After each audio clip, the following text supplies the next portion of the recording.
Hey, hi everyone.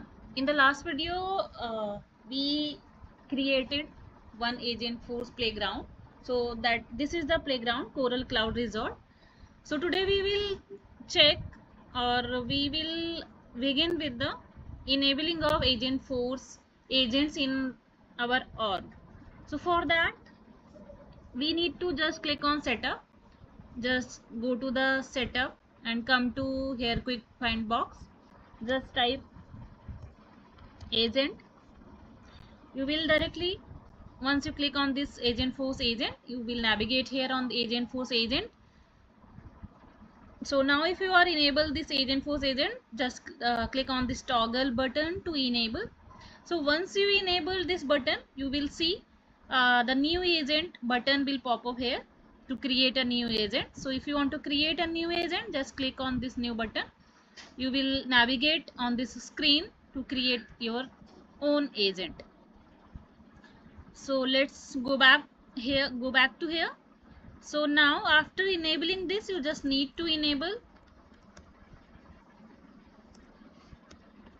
Einstein setup. So just go to here, Einstein setup. Oh sorry, the toggle was already on as I was using this org earlier. So once you come first time on this screen, you will see this kind of page.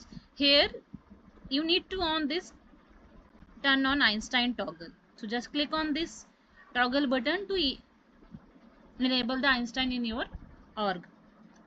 Once these two has been enabled, so just type prompt builder.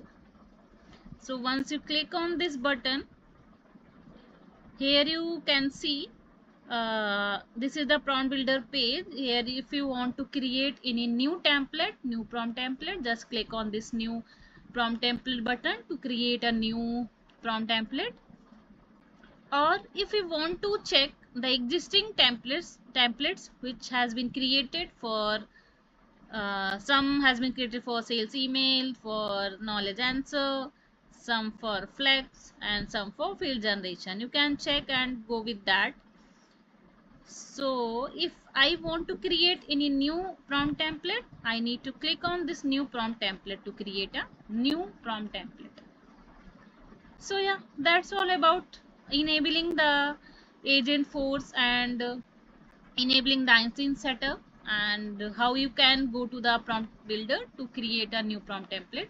So in the next video, we will cover how we can create a new prompt template and how we can apply our template on the existing records fields, and that agent will generate the summary for that particular field. So yeah, let's that will cover in tomorrow video. So yeah, that's all about. Thank you.